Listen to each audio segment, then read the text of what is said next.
वरुण के पुत्र भृगु ब्रह्म परम सत्य को जानने की जिज्ञासा लेकर अपने पिता वरुण के पास गए। उन्होंने अत्यंत विनम्र भाव से अपने पिता से प्रार्थना की, हे भगवान, कृपया मुझे ब्रह्म का उपदेश दीजिए।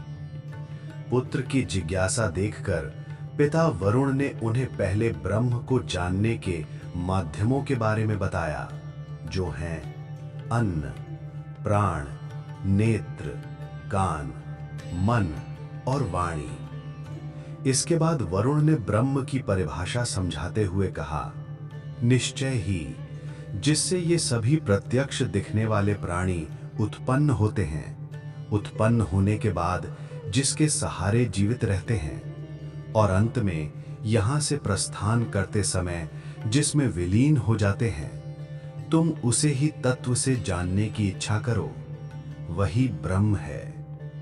पिता का ये उपदेश सुनकर भृगु ने उस सत्य को स्वयं अनुभव करने के लिए तप करना प्रारंभ किया। प्रसंग ये है कि भृगु ऋषि वरुण देव के पास गए हैं। सामान्यतः गुरु की शरण में जाने के बाद शिष्य जो प्रार्थना करता है वो है ओम सहना भवतु। इसका शाब्दिक अर्थ है ओम सह अवतु, यानी हम दोनों की यानी गुरु और शिष्य की साथ साथ रक्षा हो। कल्पना करें कि एक वृक्ष के नीचे विशाल शिला पर गुरु बैठे हैं और शिष्य उनके पास जाकर ये प्रार्थना कर रहा है। ये शुभ कामना और शुभ दर्शन का मंत्र है। इसमें ईश्वर से प्रार्थना की गई है कि हे प्रभु, हम दोनों की रक्षा करें। यहाँ रक्षा का अर्थ केवल गुरु और शिष्य के व्यक्तिगत रक्षण या देखभाल से नहीं है, बल्कि इसका गहरा अर्थ ये है कि उन दोनों के बीच जो पवित्र संबंध है उसकी रक्षा हो। गुरु और शिष्य के साथ जीवन में कई तरह के प्रसंग बनते हैं। कई बार गुरु शिष्य को डांटते हैं, उसे मूर्ख भी कह देते हैं, तिरस्कार करते हैं या कठोर वचन बोलते हैं। गुरु की वाणी कड़वी लगने पर शिष्य के मन से गुरु के प्रति सम्मान कम हो सकता है। उसे लग सकता है कि मुझे ऐसे कड़वा बोलने वाले गुरु की क्या आवश्यकता है। ऐसी स्थिति में गुरु शिष्य का संबंध टूटने की पूरी संभावना रहती है। संसार में पिता पुत्र का संबंध इतनी जल्दी नहीं टूटता, क्योंकि वो संबंध भौतिक होता है। पिता को बुढ़ापे में पुत्र के सहारे की जरूरत होती है और पुत्र को पिता की संपत्ति चाहिए होती है, यानी उनका स्वार्थ एक दूसरे पर टिका होता है। इसी तरह पति पत्नी के बीच भी समझौता यानी एडजस्टमेंट चलता रहता है। लेकिन गुरु शिष्य के संबंध में ऐसे किसी समझौते का कोई कारण नहीं होता। गुरु की ये इच्छा नहीं होती कि बुढ़ापे में शिष्य उनकी सेवा करे और ना ही उन्हें इसकी आवश्यकता होती है। शिष्य को इस जन्म या अगले जन्म में जो दिव्य लाभ यानी दिव्य दृष्टिकोण मिलने वाला है, उसे समझने की परिपक्वता कई बार शिष्य में नहीं होती। हालांकि जिस शिष्य के पास ये समझ होती है, गुरु के प्रति उसकी श्रद्धा कभी डगमगाती नहीं है। चूंकि गुरु से कोई प्रत्यक्ष भौतिक लाभ नहीं मिलता, इसलिए उनके बीच का संबंध टूटने का भय रहता है। इसलिए ये प्रार्थना की जाती है कि सहनाववतु, हमारे संबंधों की रक्षा हो। मंत्र में आगे कहा गया है सहनो भुनक्तु। यहां भुनक्तु का अर्थ केवल साथ भोजन करना नहीं है, बल्कि साथ साथ जीवन जीने की मांग है। इसके बाद आता है सहवीर्यम करवावहै, अर्थात हम दोनों का सामर्थ्य एक साथ मिले। गुरु का सामर्थ्य उनका ज्ञान सागर है और शिष्य का सामर्थ्य उसकी निष्पापता है। इसी तरह जब गुरु की तेजस्विता और शिष्य का विनय मिलते हैं तो एक अद्भुत शक्ति का निर्माण होता है। ये प्रार्थना उसी सम्मिलित सामर्थ्य की रक्षा के लिए है। तेजस्वी नावधीतमस्तु। इस मंत्र में प्रार्थना की गई है कि हम दोनों गुरु और शिष्य जो अध्ययन करेंगे वो तेजस्वी हो। मां विद्वेषावहै, हमारे बीच परस्पर कभी द्वेष न रहे। अंत में ओम शांति ही शांति ही शांति ही कहकर 3 बार शांति की याचना की गई है, जो आधि भौतिक, आधि दैविक और आध्यात्मिक तापों की शांति के लिए है। भाव ये है कि हे ईश्वर, यदि आप ऐसी कृपा करेंगे तभी हमारे इहलोक और परलोक का कल्याण संभव होगा। ये एक अत्यंत सुंदर मंत्र है जो गुरु शिष्य के पवित्र भाव और वातावरण को दर्शाता है। केवल संस्कृत में होने मात्र से कोई वाक्य भगवान की प्रार्थना या श्लोक नहीं बन जाता। अक्सर ये मान लिया जाता है कि संस्कृत का कोई भी वाक्य या तो प्रार्थना है या नीति शास्त्र का वचन। उदाहरण के लिए स्कूलों में निबंध के लिए विषय दिया जाता है साहसे श्री वसति, साहस में ही लक्ष्मी का वास है। ये सुनने में आध्यात्म या नीति शास्त्र का वाक्य लगता है और कई वक्ता इसका प्रयोग भी करते हैं, किंतु वास्तविकता ये है कि ये वाक्य महाकवि शूद्रक के नाटक मृच्छकटिक में एक चोर द्वारा बोला गया संवाद है। अतः इसका नैतिक मूल्य उसी संदर्भ में समझा जाना चाहिए। इसके विपरीत यहाँ जो प्रार्थना है सहनौ अवतु, इसमें गुरु और शिष्य के कर्तव्यों और जिम्मेदारियों को समझाया गया है। इसमें यह मांग है कि हे भगवान, यदि आप हमारे संबंध को सुरक्षित रखेंगे तो हमारा अध्ययन दिव्य बन सकेगा। उपनिषद में आगे वर्णन है भृगुर वै वारुणी। यहाँ वै शब्द प्रसिद्धि के अर्थ में प्रयुक्त हुआ है। प्रसिद्ध भृगु ऋषि जो वरुण के पुत्र हैं, अपने पिता वरुण के पास गए। भृगु ने हाथ जोड़कर पिता को प्रणाम किया और प्रार्थना की, अधिहि भागवो ब्रह्मेति, अर्थात हे भगवान, मुझे ब्रह्म का ज्ञान दीजिए। तब वरुण ने उत्तर दिया, अन्नम प्राण चक्षुश्रोत्रम मनोवाचमेति। उन्होंने बताया कि अन्न, प्राण, नेत्र, कान, मन और वाणी ये सभी ब्रह्म की उपलब्धि यानी प्राप्ति के साधन हैं। उन्होंने आगे ब्रह्म का लक्षण बताते हुए कहा, यतो वा इमानि भूतानि जायन्ते येन जातानि जीवन्ति यद प्रयन्ति अभिसंविशन्ति तद विजिज्ञासस्व तद ब्रह्मेति। अर्थात जिससे ये सभी प्राणी उत्पन्न होते हैं, उत्पन्न होने के बाद जिसके सहारे जीवित रहते हैं और अंत में यानी विनाश काल में जिसमें प्रवेश कर जाते हैं, जो उत्पत्ति, स्थिति और लय इन तीनों अवस्थाओं में अपने स्वरूप को नहीं छोड़ता, उसे तुम ब्रह्म समझो। शास्त्रों में कहा गया है पिते त्वे वतु मंत्रुदम, यानी पिता ही मंत्र की दीक्षा देने वाला होता है। जब पितरों या ऋषियों के लिए तर्पण किया जाता है या जनेयु बदला जाता है, तब सद्गुरु के साथ साथ पिता का तर्पण भी अनिवार्य बताया गया है। पिता के पास गुरु मानकर ही जाना चाहिए। हमारी परंपरा में पिता को प्रथम गुरु माना गया है। जीवन का ध्येय और सही दृष्टिकोण पिता ही संतान को यानी उन्हें देना चाहिए। इसी जिज्ञासा से प्रेरित होकर भृगु अपने पिता के पास गए थे। भारतीय संस्कृति में वारुणी जैसे शब्दों का अर्थ केवल जन्म का वंश यानी पैतृक वंश ही हो ऐसा नहीं है। ये विद्या वंश यानी ज्ञान की परंपरा भी हो सकता है। परंपरा से जो विद्या प्राप्त होती है उसे विद्यावंश कहा जाता है। प्राचीन काल में विद्यावंश की प्रथा थी, क्योंकि तब एक ही गुरु से समस्त विद्याएं प्राप्त होती थीं।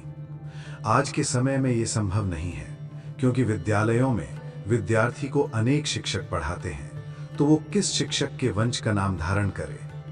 उदाहरण के लिए व्यास एक महान वंश है। महर्षि वेद व्यास का जीवन हजारों वर्षों का माना जाता है। वे चिरंजीवी हैं। जब तक व्यासपीठ से व्यास के विचारों का ज्ञान दुनिया को मिलता रहेगा, तब तक व्यास जीवित हैं। इसी संदर्भ में यहाँ वारुणी शब्द का प्रयोग भी विद्यावंश के अर्थ में किया जाना संभव है। जिस प्रकार पिता को गुरु का दर्जा दिया जाता है, उसी प्रकार गुरु को भी पिता माना जाता है।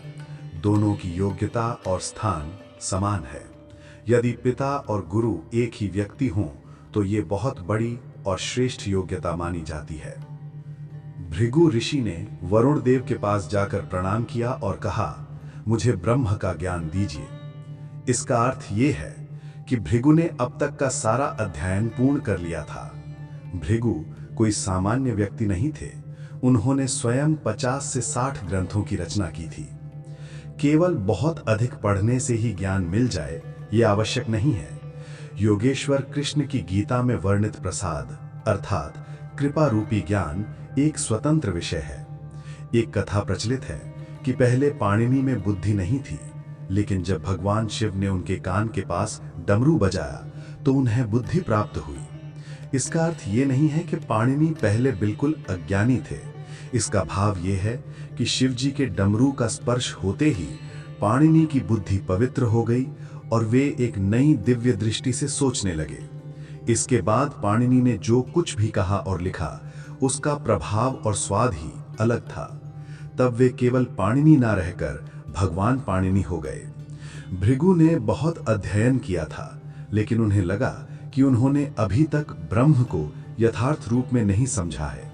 इसलिए उनकी इच्छा थी कि वे किसी अधिकारी महापुरुष के मुख से ब्रह्म के बारे में सुने। वरुण ने उनसे कहा, तुम्हें ब्रह्म की उपलब्धि के साधन तो पता है और ये भी पता है कि ब्रह्म कैसे मिलता है। अन्न, प्राण, चक्षु अर्थात आंख, श्रोत्र अर्थात कान, मन और वाणी, ये 6 ब्रह्म की उपलब्धि के साधन हैं। जो ब्रह्म को देखना चाहते हैं उन्हें इन 6 साधनों को शुद्ध करने के लिए परिश्रम करना चाहिए। इसे एक उदाहरण से समझें।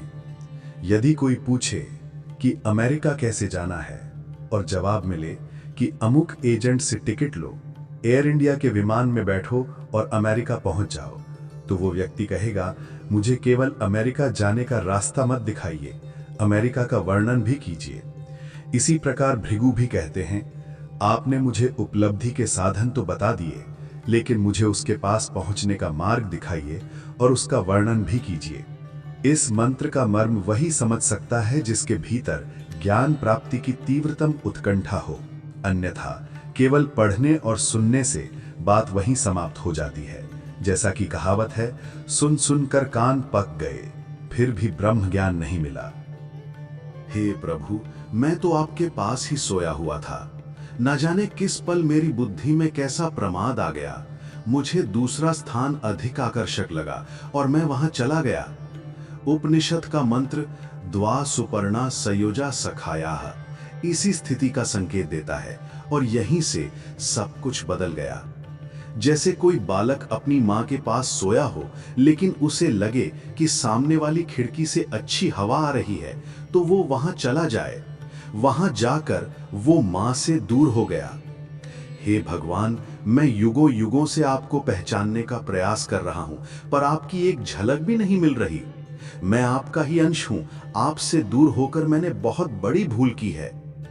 जिसे ईश्वर को पहचानने की और उनके पास जाने की तीव्रतम उत्कंठा या गहरी तड़प होती है, उसे ही ब्रह्म की प्राप्ति होती है। अक्सर लोग ब्रह्म को ऐसे देखने निकलते हैं जैसे प्रदर्शनी में पिंजरे के शेर को देखने जा रहे हों। जैसे लोग कहते हैं कि फलां सर्कस में बहुत बड़ा हाथी है, तो व्यक्ति अपनी पत्नी बच्चों को लेकर उसे देखने चल पड़ता है। लोगों को ईश्वर में एक विचित्र कौतूहल दिखता है। वे उसे बुद्धि का विलास या मनोरंजन मानकर देखना चाहते हैं। वे सोचते हैं, जरा देखें तो सही ये जगत चलाने वाला कैसा है। ऐसे लोगों को भगवान के दर्शन नहीं होते। सबके मन में ब्रह्म के लिए आदर तो है, और यदि कोई भगवान को दिखा दे तो सब देखना भी चाहते हैं, जैसे किसी जादूगर का खेल देखना हो। सच्चा साधक वो है जिसकी बुद्धि को ये महसूस हो कि हे प्रभु, मेरे पास बाकी सब कुछ है, लेकिन मैं आपसे दूर हो गया हूं। यही मेरी सबसे बड़ी कमी है। मेरी भूल ये है कि मैं भगवान से दूर हुआ, जबकि मुझे दूर नहीं होना चाहिए था। जिसके अंतःकरण में ऐसी तीव्र भावुकता या तड़प जागती है, वही सच्चा ब्रह्म जिज्ञासु कहलाता है। वरुण देव कहते हैं, जिससे ये सभी प्राणी शास्त्रीय भाषा में कहें तो निर्मित हुए हैं।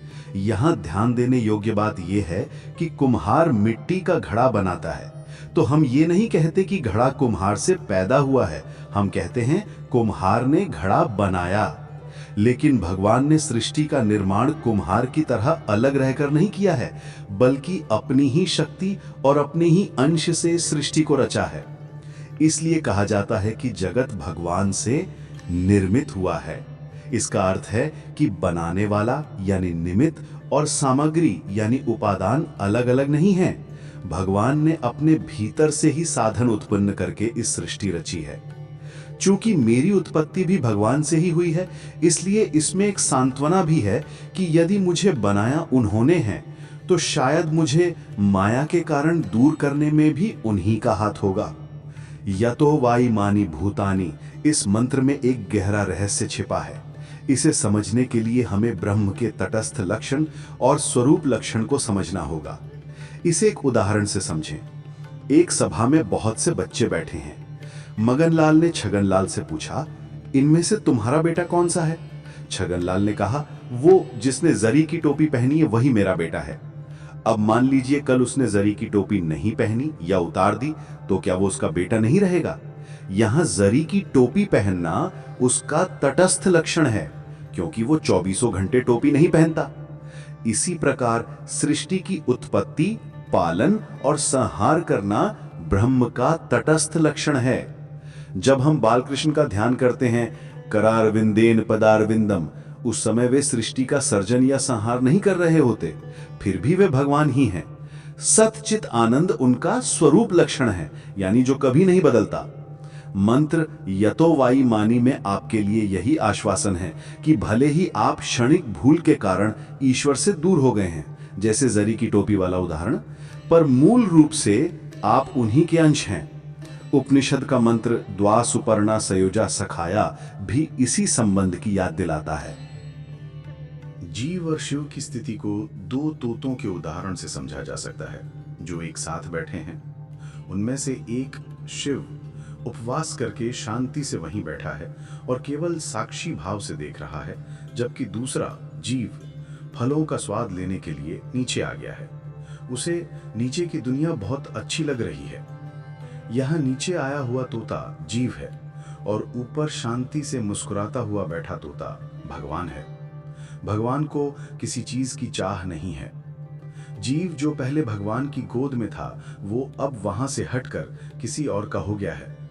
शास्त्रों में कहा गया है, माता पितृ सहस्राणि पुत्रदार शतानि च संसारेष्वनुभूतानि यान्ति यास्यन्ति चापरे।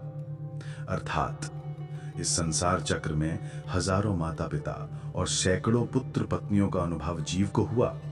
वे सब आए और चले गए, और भविष्य में भी दूसरे कई आएंगे और जाएंगे।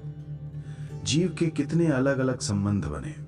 ये जीव कितनों का अपना हुआ। पत्नी कहती है ये मेरा है, बेटा कहता है ये मेरा है, पड़ोसी कहता है ये मेरा है, और जीव स्वयं भी यही समझता रहा कि मैं इनका हूं। लेकिन उसने भगवान को कभी अपना नहीं समझा। जीव सोचता है, हे भगवान, एक क्षण की भूल के कारण मैं आपसे दूर हो गया और उसका फल अब जीवन भर भोग रहा हूं। ऐसी स्थिति में उपनिषद बहुत स्नेह से सांत्वना देते हैं। बेटा डर मत, जिससे ये सभी प्राणी बने हैं, ये पूरी सृष्टि बनी है, मनुष्य बने हैं, और जिससे तू स्वयं बना है उसे ही ब्रह्म समझ। अब यहां एक महत्वपूर्ण प्रश्न उठता है, क्या तू खुद दूर हुआ या तुझे दूर किया गया? कुछ लोग कहेंगे कि मैं अपने कर्मों के कारण भगवान से दूर हुआ हूं, जबकि कुछ कहेंगे कि भगवान को खेल खेलना था इसलिए उन्होंने मुझे दूर किया। लोकावत्तु लीला कैवल्यम। इन दोनों बातों में क्या अंतर है? अरे, इसमें जमीन आसमान का फर्क है। यदि मैं जानबूझकर कर्ता बनकर खुद दूर हुआ हूं, तो मैं पापी, तुच्छ और छोटा माना जाऊंगा और मेरा विकास संभव नहीं होगा। लेकिन यदि भगवान ने मुझे अपनी लीला यानी खेल के लिए दूर किया है, तो मेरा विकास निश्चित है। इसे ऐसे समझें, जैसे दो भाई बहुत अच्छा हुतुतु यानी कबड्डी खेलते हों, तो जब दो टीमें बनती हैं तो खेल को संतुलित रखने के लिए एक भाई एक टीम में और दूसरा जानबूझकर सामने वाली टीम में चला जाता है, ताकि एक टीम बहुत मजबूत और दूसरी कमजोर ना रह जाए। वो दोनों सगे भाई हैं, उनमें राम लक्ष्मण जैसा प्रेम है, फिर भी खेलने के लिए वे एक दूसरे से दूर यानी विपक्ष में हुए हैं। इसी तरह जीव और शिव के बीच अटूट प्रेम है, लेकिन इस सृष्टि रूपी खेल के लिए वे दोनों अलग हुए हैं। जिससे ये पूरा जगत बना है उसे ब्रह्म समझो। जो इस पूरे जगत का आधार है उसे ब्रह्म समझो। प्रभु ही हमारे जीवन के आधार और आजीविका के आधार हैं। वे ही सौंदर्य के भी आधार हैं। हमारा आधार जड़ नहीं बल्कि चेतन है। उदाहरण के लिए, मैं बाजोट पर यानी लकड़ी की चौकी पर बैठा हूं, तो वो मेरा आधार जरूर है, पर वो जड़ है। वो मुझे हिला नहीं सकता, बिठा नहीं सकता और उठा भी नहीं सकता। लेकिन यदि आधार चेतन हो तो वो कहेगा, बेटा अब 1 घंटा हो गया, नीचे उतरो, अब तुम ऊपर मत बैठो।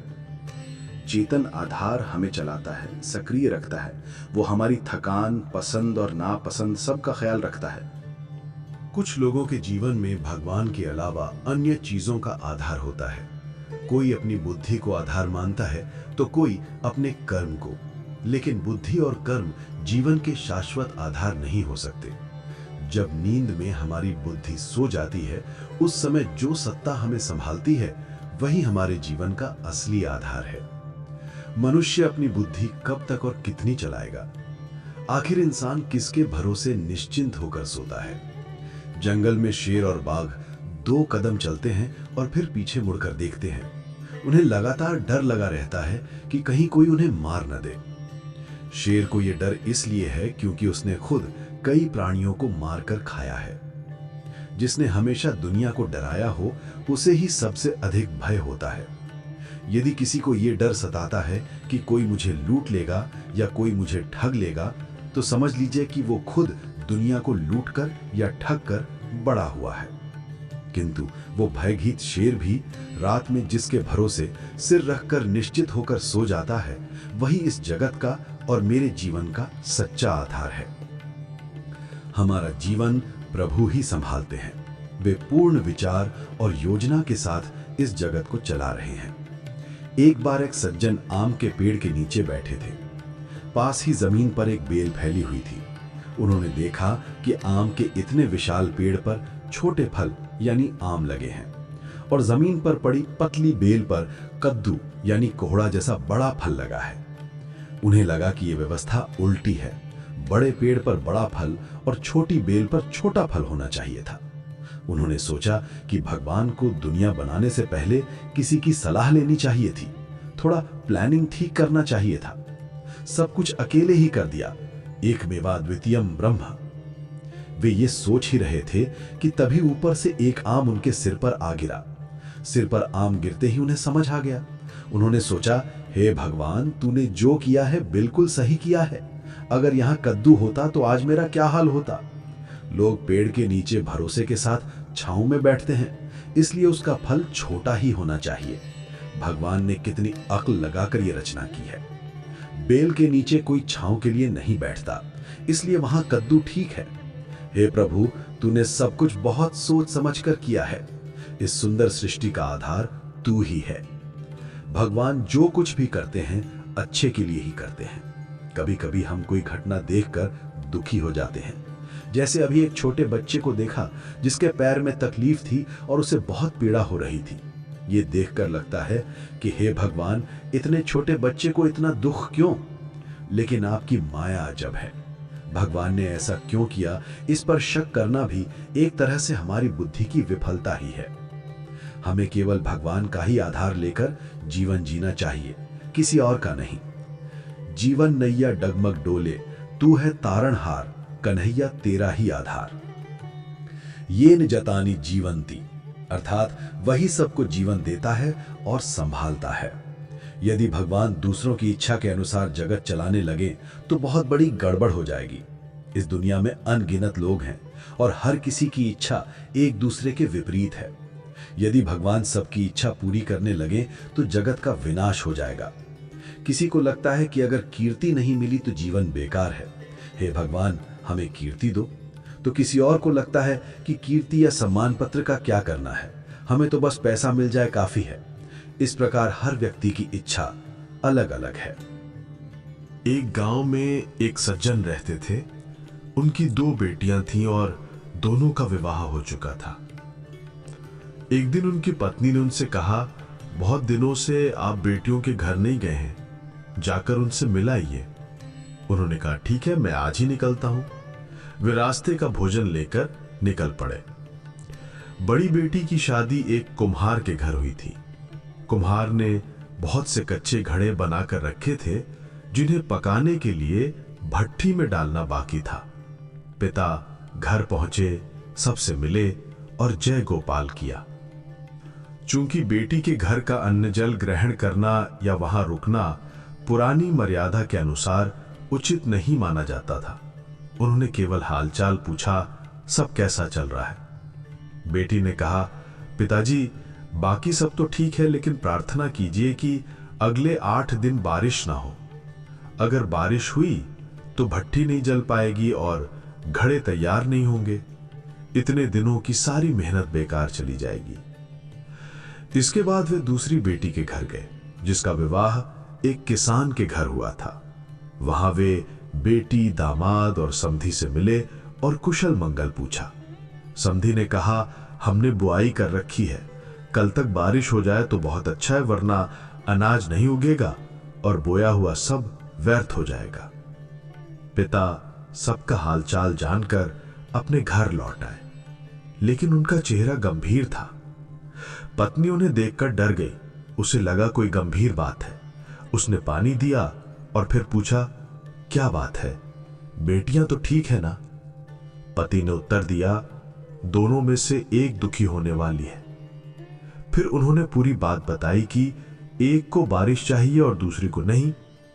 पत्नी ने समझदारी से कहा, आप भगवान पर भरोसा रखें, वे कोई ऐसा रास्ता निकालेंगे जिससे कुम्हार भी जिएगा और किसान भी। तात्पर्य यह है कि हमें यह समझ लेना चाहिए कि भगवान ही जीवन के आधार है। ये न जाता न जीवंती। उपनिषद कहता है कि जिसके आधार पर यह जगत टिका है उस पर विश्वास रखें, केवल अपनी बुद्धि को जीवन का आधार न माने। बुद्धि हमेशा शंकालु होती है, उसकी शुरुआत ही संशय यानी शक से होती है। एक बार एक भाई ने मुझसे कहा, शास्त्री जी बुद्धिमान की परिभाषा बताइए। बुद्धि की परिभाषा देना कठिन है, पर मैंने उनसे कहा, जिसके मन में जितने अधिक संशय हो उसे उतना ही बड़ा बुद्धिमान समझिए। छोटे बच्चे की बुद्धि यानी तर्क नहीं चलती, इसीलिए उसे कोई संशय नहीं होता। उसे अपनी मां पर पूरा विश्वास होता है। जब मां कहानी सुनाते हुए कहती है कि चिड़िया बोली, तो बच्चे को यह संशय नहीं होता कि चिड़िया कैसे बोल सकती है। वो इसे सच मानता है क्योंकि उसे मां की बात पर भरोसा है। मां कहे कि चिड़िया ने कौवे को खाने पर बुलाया और कौवा आया, तो वो सच मान लेता है। लेकिन जब वही बच्चा बड़ा हो जाता है और मां वैसी कहानी सुनाए तो वो तुरंत तर्क करेगा, मां चिड़िया किस भाषा में बोलती है? क्या कौवे और चिड़िया की भाषा एक ही है? क्या उन दोनों की जाति एक है? ऐसे अनेक सवाल वो पूछेगा और कहानी का सारा आनंद खत्म हो जाएगा। बचपन में कथा सुनने का जो आनंद होता है वो बड़े होने पर नहीं रहता, क्योंकि बड़े होने पर मनुष्य बुद्धिमान बन जाता है। बुद्धि की लालटेन लेकर आप चाहे जितना भी दौड़ें, एक दिन ये बुझ ही जानी है। जब मैं ये कह रहा हूं तो मैं बुद्धि की कीमत कम नहीं आंक रहा। हमें भगवान से प्रार्थना करनी चाहिए कि वे हमें खूब बुद्धि दें, क्योंकि यो बुद्धे परतस्तु, बुद्धि तत्व के स्तर से ऊपर उठकर ही उस परम तत्व की झलक मिलती है, इसमें कोई शक नहीं। लेकिन केवल बुद्धि पर ही भरोसा नहीं किया जा सकता। परम आधार तो ईश्वर ही है। हे प्रभु, हमें खूब बुद्धि दीजिए, क्योंकि बुद्धि के बिना जीवन का विकास संभव नहीं है। लेकिन प्राचीन काल में सभी निर्णय केवल बुद्धि के भरोसे नहीं लिए जाते थे। मनु महाराज ने जो धर्मशास्त्र लिखा वो केवल बुद्धि के भरोसे नहीं लिखा गया। उन्होंने बुद्धि का उपयोग तो किया, लेकिन उनका भरोसा भगवान पर था। इसका परिणाम यह है कि उनके लेखन को 5000 वर्ष बीत जाने के बाद भी उसमें एक भी पंक्ति बदली नहीं जा सकी है। जबकि आजकल स्थिति यह है कि जो पिछले साल लिखा गया वो इस साल सही नहीं लगता। जो मत या विचार हर 6 महीने में बदल जाएं, उनकी क्या कीमत? यदि कोई किसी को अच्छा कहे तो खुश होने का कोई कारण नहीं, क्योंकि कल वही लोग उसे मूर्ख भी कह सकते हैं। ये कोई निराशावादी दृष्टिकोण नहीं है, बल्कि समझदारी भरा दृष्टिकोण है। ये केवल तर्कवादी रैशनलिस्टिक नहीं, बल्कि यथार्थवादी रियलिस्टिक नजरिया है। तात्पर्य यह है कि बुद्धि की कीमत कम नहीं है, लेकिन जीवन में केवल बुद्धि के भरोसे नहीं रहा जा सकता। कुछ लोग कहते हैं अगर हमारी बुद्धि में उतरे, समझ में आए, तभी हम भगवान को मानेंगे।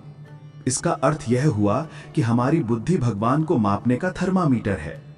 अब थर्मामीटर से कितना बुखार मापा जा सकता है? यदि बहुत अधिक तापमान मापने जाएं तो थर्मामीटर ही टूट जाएगा। भगवान सूर्य के समान है। यदि कोई साधारण थर्मामीटर से सूर्य का तापमान मापने जाए तो क्या होगा? थर्मामीटर टूट जाएगा। वैज्ञानिकों ने कहा कि एक परमाणु को फोड़ा गया तो उसमें 100 सूर्यों जितना प्रकाश दिखाई दिया। मैं उनकी बात पर अविश्वास नहीं कर रहा, लेकिन प्रश्न यह है कि उन्होंने वह प्रकाश मापा किससे? जिसने एक छोटे से अणु में इतना तेज भरा है, वह स्वयं कितना तेजस्वी होगा। हमारा थर्मामीटर जो केवल 110 डिग्री तक ताप माप सकता है, वो भगवान के अनंत तापमान को कैसे माप सकता है? भगवान ने हमें बुद्धि रूपी जो साधन दिया है, वो भगवान को परखने या जांचने के लिए नहीं है। भगवान की मदद से यह साधन निश्चित रूप से उपयोगी सिद्ध होगा, लेकिन यह जीवन का आधार नहीं बन सकता। कुछ लोग कहते हैं कर्म को जीवन का आधार मानते हैं, लेकिन कर्म जड़ है। ऐसा मानिए कि जीवन का एकमात्र आधार भगवान ही है। हर स्थान पर सबसे पहले भगवान ही दिखाई देने चाहिए, क्योंकि आधार वही है। विद्या, धन, कीर्ति आदि सब कुछ प्राप्त करके भी अंत में क्या पाना है? भगवान को। बाजार में जाकर भी क्या प्राप्त करना है? भगवान को। क्या बाजार में भगवान मिल सकते हैं? हां, मिलते हैं। अर्जुन को युद्ध के मैदान में भगवान मिले क्योंकि वो भगवान का पक्ष लेकर लड़ा था। जब लड़ने और मरने के लिए तैयार अर्जुन को युद्ध भूमि में भगवान मिल सकते हैं, तो उस व्यापारी को बाजार में भगवान क्यों नहीं मिलेंगे, जो यह भाव रखता हो कि मुझे भगवान के कार्य के लिए धन चाहिए? हमारे यहां एक परंपरा है, जब नवजात शिशु 4 महीने का होता है तो उसकी मां उसे पहली बार घर से बाहर ले जाती है। कहां? भगवान के मंदिर में। क्यों?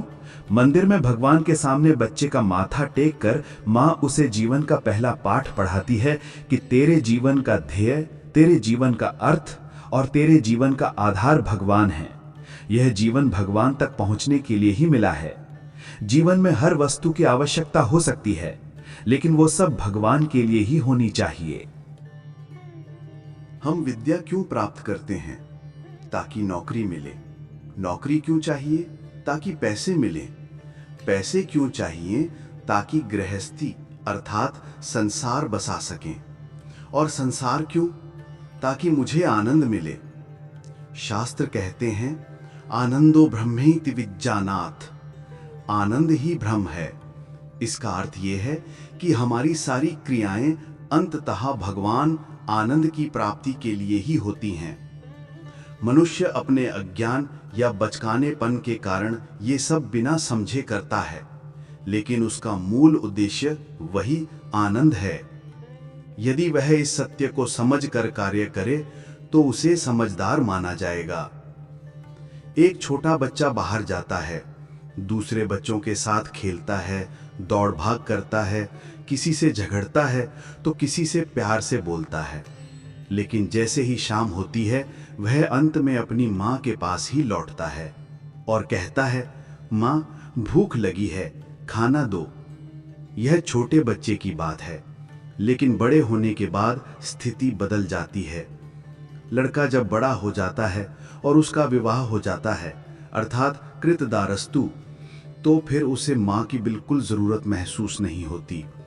वह जीवन के लिए संघर्ष में ऐसा फंसता है कि यह शब्द बोलते बोलते ही इंसान को लकवा मार जाए, अर्थात जीवन इतना कठिन हो जाता है।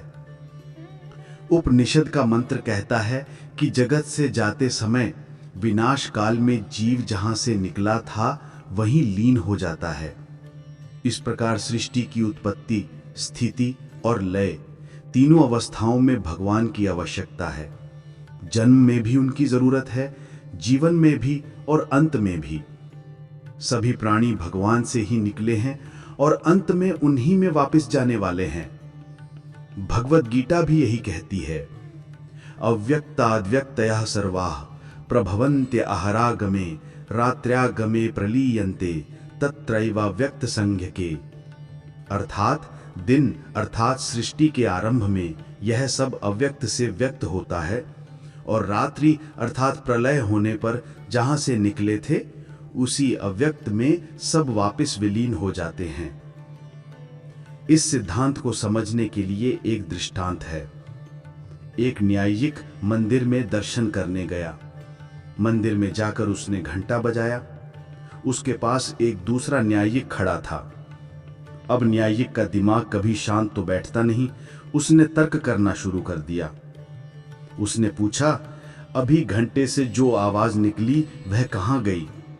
अगर आवाज निकली है तो किसी जगह तो गई होगी ना।